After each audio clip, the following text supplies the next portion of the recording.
Hello! നിങ്ങൾക്കെല്ലാവർക്കും എൻ്റെ പുതിയൊരു വീഡിയോയിലേക്ക് ഒരുപാട് സ്നേഹത്തോടെ വീണ്ടും സ്വാഗതം. ഇന്ന് ഞാൻ നല്ലൊരു ചിക്കൻ കറിയാണ് നിങ്ങൾക്ക് വേണ്ടി തയ്യാറാക്കി കാണിക്കുന്നത്. തേങ്ങാപ്പാലൊക്കെ ഒഴിച്ചിട്ട് അപ്പം, ഇടിയപ്പം, പുട്ട്, പത്തിരി, ചപ്പാത്തി അങ്ങനെ എല്ലാ പലഹാരങ്ങളിലൂടെയും പറ്റുന്ന എളുപ്പം ഉണ്ടാക്കാവുന്ന നല്ലൊരു കറിയെ. ഇനി നമുക്ക് ചിക്കൻ കറി എങ്ങനെയാണ് ഉണ്ടാക്കിയെന്ന് നോക്കാം അല്ലേ? അപ്പോൾ ഞാൻ അതിന് വേണ്ടിയിട്ട് എടുത്തിരിക്കുന്നത് 1.25 കിലോ ചിക്കനാണ്. ഇപ്പം ഞാൻ ആ പാത്രത്തിലോട്ട് ഒഴിച്ചു കൊടുത്തിരിക്കുന്നത് 3 ടേബിൾ സ്പൂൺ വെളിച്ചെണ്ണയാണ് ഒഴിച്ചു കൊടുത്തിരിക്കുന്നത്. ഈ കറിക്ക് വെളിച്ചെണ്ണ തന്നെയാണ് നല്ലത് കേട്ടോ. അതിലേക്ക് 3 വലിയ സവാളയുള്ളി 4ആയിട്ട് മുറിച്ചിട്ട് കനം കുറച്ചരിഞ്ഞതും, ഒരു 12 പച്ചമുളക് നടുവേ ഒന്ന് കീറി പകുതി വരെ ഒന്ന് പൊളന്നു കൊടുത്തിട്ടേ ഉള്ളേ. പിന്നെ 1 ടീസ്പൂൺ ഉപ്പും കൂടെ ഇട്ട് കൊടുത്തിട്ടുണ്ട്. ഇതെല്ലാം കൂടെ ചേർത്ത് നമുക്ക് നന്നായിട്ട് സോഫ്റ്റ് ആവുന്നത് വരെ ഒന്ന് വഴറ്റി കൊടുക്കണേ. ബ്രൗൺ കളർ ആകുമൊന്നും വേണ്ട, പക്ഷെ നന്നായിട്ട് ഒതുങ്ങി കിട്ടിയാൽ മതി. ഇപ്പം ദേ ഒരുമാതിരി നന്നായിട്ട് വഴന്ന് വന്നിട്ടുണ്ട്. ഇപ്പം നമുക്ക് അതിലോട്ട് വേണ്ടത് ഇഞ്ചിയും വെളുത്തുള്ളിയും ചതച്ചതാണ്. ഇഞ്ചി നന്നായിട്ട് ചതച്ചത് ഒരു 3/4 ടേബിൾ സ്പൂൺ ഉണ്ട്. വെളുത്തുള്ളി ചതച്ചതും ഒരു 3/4 ടേബിൾ സ്പൂൺ ഉണ്ട് കേട്ടോ. ഇതിൻ്റെ കൂട്ടത്തിൽ കറിവേപ്പിലയും കൂടെ ചേർക്കേണ്ടതാണ്. അപ്പം എൻ്റെ കയ്യിൽ കറിവേപ്പില ഇല്ലാതിരുന്നത് കൊണ്ടാണ് ഞാൻ ചേർക്കാഞ്ഞത്. ഒരു ഇച്ചിരി കഴിഞ്ഞ് കഴിഞ്ഞപ്പോഴാണ് ഞാൻ കറിവേപ്പില ചേർക്കുന്നത്. പിന്നെ ചിക്കന് എല്ലാം ക്ലീൻ ചെയ്ത് കഴിഞ്ഞ് കഴിഞ്ഞിട്ട് അതിൻ്റെ വെള്ളമൊക്കെ വാലാൻ വെച്ച് കഴിഞ്ഞിട്ട് തൂക്കിയപ്പോഴാണ് 1.25 കിലോ ഉണ്ടായിരുന്നത്.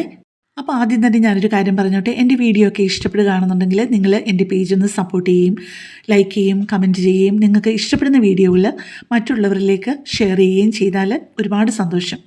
ഇപ്പം നമ്മുടെ ഉള്ളി, ഇഞ്ചി, വെളുത്തുള്ളി, പച്ചമുളക് എല്ലാം വഴന്ന് വന്നിട്ടുണ്ട്. ആ സമയമായപ്പോഴേക്കും കറക്റ്റായിട്ട് നമ്മുടെ മുൻവശത്തെ വീട്ടിൽ നിന്നുള്ള മോഷണ വസ്തുവായിട്ടുള്ള കറിവേപ്പിലയും എത്തിയിട്ടുണ്ട്. 3 തണ്ട് കറിവേപ്പിലയാണ് ഞാൻ ഇട്ട് കൊടുത്തിരിക്കുന്നത്. അതും കൂടെ ചേർത്ത് നന്നായിട്ടൊന്ന് വഴറ്റി കൊടുത്തു കഴിഞ്ഞിട്ട് പിന്നെ നമുക്ക് അതിലോട്ട് കുറച്ച് പൊടികൾ ഇട്ട് കൊടുക്കാനുണ്ട്. പൊടികൾ വേണ്ടത് 3 ടേബിൾ സ്പൂൺ മല്ലിപ്പൊടി, ലെവലായിട്ടാണ്, ടേബിൾ സ്പൂണിൽ ലെവലായിട്ടാണ്. പിന്നെ വേണ്ടത് കാശ്മീരി ചില്ലി പൗഡറാണ് ഞാൻ ഇട്ട് കൊടുത്തിരിക്കുന്നത്. Kashmiri chilli powder 1 teaspoon. ഇനി വേണ്ടത് ഗരം മസാല 1 ടീസ്പൂണ്. പിന്നെ കുരുമുളക് പൊടി 1/2 ടീസ്പൂൺ, മഞ്ഞൾപ്പൊടി 1/2 ടീസ്പൂൺ. ഇതെല്ലാം കൂടെ ചേർത്ത് ഈ പൊടികളുടെ പച്ചമണം മാറുന്നത് വരെ ഒന്ന് വഴറ്റി കൊടുക്കണേ. വളരെ ലോ ഫ്ലെയിമിലേ വഴറ്റി കൊടുക്കാവുള്ളൂ കേട്ടോ. എൻ്റെ വീഡിയോ ആദ്യമായിട്ട് കാണുന്നവരോട് ഞാൻ ഒരു കാര്യം പറയുകയാണേ.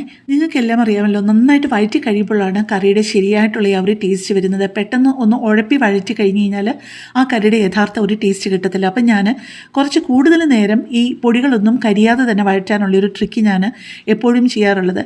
ഇടയ്ക്കിടയ്ക്ക് 2-3 കൈ വെള്ളം ഒന്ന് തളിച്ചു കൊടുക്കും. എന്നിട്ട് നന്നായിട്ടൊന്ന് വഴറ്റും. അത് കഴിഞ്ഞിട്ട് വീണ്ടും ആ വെള്ളം ഒന്ന് വറ്റിയെന്ന് തോന്നിക്കഴിയുമ്പോഴത്തേക്ക് വീണ്ടും 2-3 കൈ വെള്ളം ഒഴിച്ചു കൊടുക്കും. വീണ്ടും അങ്ങനെ വഴറ്റും. അങ്ങനെ 2-3 പ്രാവശ്യം അങ്ങനെ ചെയ്യുമ്പോഴേക്ക് നമ്മുടെ അരപ്പൊക്കെ നന്നായിട്ട് വഴറ്റിയിരിക്കും. ഇപ്പം കണ്ടല്ലോ, ഇതുപോലെ 2-3 പ്രാവശ്യം ചെയ്ത് കഴിയുമ്പോഴേക്ക് നമ്മുടെ അരപ്പൊക്കെ നല്ല പാകത്തിന് നന്നായിട്ട് വഴന്ന് വരുവേ. എന്നാലേ പൊടിയൊന്നും ഒട്ടും മൂത്ത് പോവുകയില്ല. ഇത് ഞാൻ ഈ ഒരു കറി ചെയ്യുമ്പോഴെന്നല്ല, ഏതൊരു പൊടി ഇട്ട് വഴറ്റുമ്പോഴും ഞാൻ സമയം ഇച്ചിരെങ്കിലും ഉണ്ടെന്നുണ്ടെന്നുണ്ടെങ്കിൽ ഞാൻ ഇങ്ങനെ ചെയ്യാതിരിക്കത്തില്ല. ഇപ്പം നമ്മുടെ അരപ്പൊക്കെ നന്നായിട്ട് വഴറ്റി എൻ്റെ നിറമൊക്കെ മാറി വന്നിട്ടുണ്ട്. ഇപ്പം ഞാൻ ചേർത്ത് കൊടുത്തത് 2 വലിപ്പമുള്ള ടൊമാറ്റോ ചെറിയ കഷ്ണങ്ങളായിട്ട് മുറിച്ചതാണേ. ഈ ടൊമാറ്റോ എല്ലാം നന്നായിട്ടൊന്ന് സോഫ്റ്റ് ആവുന്നത് വരെ വഴറ്റി കൊടുത്ത് കഴിഞ്ഞിട്ട് വേണം നമുക്ക് ചിക്കനും, നിങ്ങൾക്ക് ഈ കറിക്കകത്ത് പൊട്ടറ്റോ ഇടുന്നത് ഇഷ്ടമാണെന്നുണ്ടെങ്കിൽ പൊട്ടറ്റോ മുറിച്ചതും കൂടി ഇട്ട് ഒന്ന് വഴറ്റി കൊടുക്കാനായിട്ട്. പൊട്ടറ്റോ നിർബന്ധമല്ലെങ്കിലും പൊട്ടറ്റോ നല്ല ടേസ്റ്റാണ് കേട്ടോ ഈ ഒരു കറിക്ക് വരുമ്പോഴേക്കും. ഇനിയിപ്പോൾ അതിലേക്ക് നമ്മൾ കഴുകി വൃത്തിയാക്കി വെച്ചിരിക്കുന്ന ചിക്കനും സാമാന്യ വലിപ്പത്തിൽ തന്നെ മുറിച്ച് വെച്ചിരിക്കുന്ന പൊട്ടറ്റോയും കൂടി ഇതിൻ്റെ ഒപ്പം ചേർത്ത് നന്നായിട്ടൊന്ന് വഴറ്റിയെടുക്കണേ. ഈ ചിക്കനും പൊട്ടറ്റോയും ഒക്കെ ഇട്ട് വഴറ്റണമെന്ന് നിർബന്ധമില്ല. നിങ്ങൾക്ക് ധൃതിയാണെന്നുണ്ടെന്നുണ്ടെങ്കിൽ നേരെ ഇതിട്ടിട്ട് 2-ാം പാലും ഒഴിച്ചങ്ങ് കുക്ക് ചെയ്യാവുന്നതേ ഉള്ളൂ. പക്ഷേ ആ അരപ്പ് നമ്മുടെ ചിക്കനിലൊക്കെ കുറച്ചുകൂടെ നന്നായിട്ടൊന്ന് പിടിക്കാനായിട്ട് ഒരു 10-15 മിനിറ്റ് ഇങ്ങനെ ഇട്ടൊന്ന് വഴറ്റുന്നത് നല്ലതാണേ. ഇപ്പോൾ ചിക്കനും പൊട്ടറ്റോയും ഒക്കെ ഇട്ട് വഴറ്റിയിട്ട് ഒരു 10-15 മിനിറ്റ് ആയിട്ടുണ്ട് കേട്ടോ.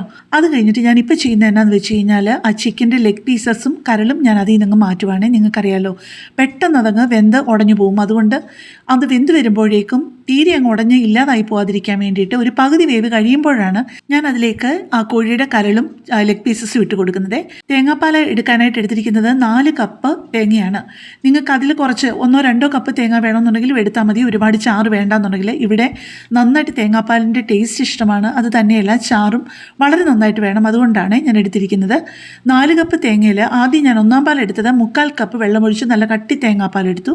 പിന്നെ 2-ാം പാൽ എടുത്തത് 1.5 കപ്പ് വെള്ളം ഒഴിച്ച് കഴിഞ്ഞിട്ട് 2-ാം പാലും എടുത്തു. ഇപ്പോൾ 2-ാം പാൽ ഒഴിച്ച് കൊടുത്തു കഴിഞ്ഞിട്ട് നന്നായിട്ടൊന്ന് ഇളക്കി യോജിപ്പിച്ച് നോക്കി കഴിഞ്ഞ് കഴിഞ്ഞപ്പോഴേക്കും ഉപ്പ് കുറവാണെന്ന് തോന്നിയത് കൊണ്ട് പിന്നെയും ഒരു 1/2 ടീസ്പൂൺ ഉപ്പും കൂടി ഇട്ട് കൊടുത്തിട്ടുണ്ട്. പിന്നെ കുറച്ച് വെള്ളം കൂടെ, ഒരു 1/2 കപ്പ് വെള്ളം കൂടി ഒഴിച്ച് കൊടുത്തിട്ട് നന്നായിട്ടൊന്ന് ഇളക്കി യോജിപ്പിച്ചിട്ട് നമുക്ക് മൂടി വെച്ചിട്ട് ഒരു 15 മിനിറ്റ് കുക്ക് ചെയ്ത് വെച്ചാൽ മതി. മാക്സിമം നമ്മുടെ ചിക്കൻ കറക്റ്റ് ആ ഒരു പരുവത്തിൽ വേവാനായിട്ട്.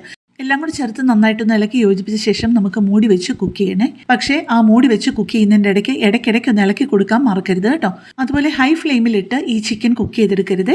നമ്മൾ ലോ ഫ്ലെയിമിലും മീഡിയം ഫ്ലെയിമിലും മാറി മാറി ഇട്ട് കുക്ക് ചെയ്ത് കഴിഞ്ഞ് കഴിഞ്ഞാൽ നന്നായിട്ട് ഈ പീസസിലൊക്കെ അരപ്പ് പിടിക്കുകയുള്ളൂ. ഇപ്പം നോക്കിയപ്പോൾ നമ്മുടെ പൊട്ടറ്റോ ഒക്കെ വെന്തു. ഇനിയിപ്പം നമുക്ക് മാറ്റി വെച്ചിരിക്കുന്ന ലെഗ് പീസസും കരളും അതിനൊപ്പം ചേർത്ത് ഒന്നുകൂടെ മൂടി വെച്ച് കുക്ക് ചെയ്യാമേ. ഇപ്പം എല്ലാ പീസസും ഒരുപോലെ വെന്ത് പാകമായിട്ട് വന്നിട്ടുണ്ട്. പക്ഷേ ഞാൻ പറഞ്ഞതിലും കുറച്ച് കൂടുതൽ തേങ്ങാപ്പാൽ ഞാൻ ഇതിൻ്റെ കൂട്ടത്തിൽ ചേർത്തിട്ടുണ്ട്. ആദ്യം പറഞ്ഞ തേങ്ങാപ്പാലല്ലാതെ ഞാൻ കുറച്ച് പശുവിൻ പാലും കൂടെ ഞാൻ ഇതിൻ്റെ കൂട്ടത്തിൽ ചേർത്തിട്ടുണ്ട്. 1 കപ്പ് പശുവിൻ പാലും കൂടെയാണ് ഞാൻ ചേർത്തത്. കാരണം ഇവിടെ ഒരുപാട് ഗ്രേവി വേണ്ടതുകൊണ്ടാണ് കേട്ടോ. പാലൊക്കെ ഒഴിച്ച് കഴിഞ്ഞ് എല്ലാം ഇളക്കി നോക്കിയപ്പോഴത്തേക്കും ഉപ്പ് വേണമെന്ന് തോന്നിയത് കൊണ്ട് കുറച്ച് ഉപ്പും കൂടി ഇട്ടു. ഏറ്റവും അവസാനം ഇട്ട് കൊടുക്കുന്നത് ഒരു 1/2 ടീസ്പൂൺ ഗരം മസാലയും കൂടിയാണ്. പിന്നെ 1-ാം പാല് ചേർത്ത് കഴിഞ്ഞപ്പോഴേക്ക് അതിനകത്ത് കറിക്ക് ഒരു ഇച്ചിരി ഒന്ന് കൊഴുപ്പ് കിട്ടാനായിട്ട് 1 ടേബിൾ സ്പൂൺ കോൺഫ്ലവറും കൂടെ കലക്കി ചേർത്തായിരുന്നു. നിങ്ങൾക്ക് വേണമെന്നുണ്ടെങ്കിൽ 1-ാം പാലിനകത്ത് കാഷ്യൂ നട്ട്സ് വേണമെങ്കിലും അരച്ച് ചേർക്കാവുന്നതേ ഉള്ളൂ. കാഷ്യൂ നട്ട്സ് അരച്ച് ചേർക്കുന്നതാണ് കൂടുതൽ ടേസ്റ്റുമേ. അപ്പോൾ ഒരു പ്രാവശ്യമെങ്കിലും നിങ്ങളിതൊന്ന് ട്രൈ ചെയ്യാതിരിക്കില്ലേ. അപ്പോൾ കൂടുതൽ നല്ലൊരു വീഡിയോയുമായിട്ട് നമുക്ക് നാളെ കാണാം. താങ്ക്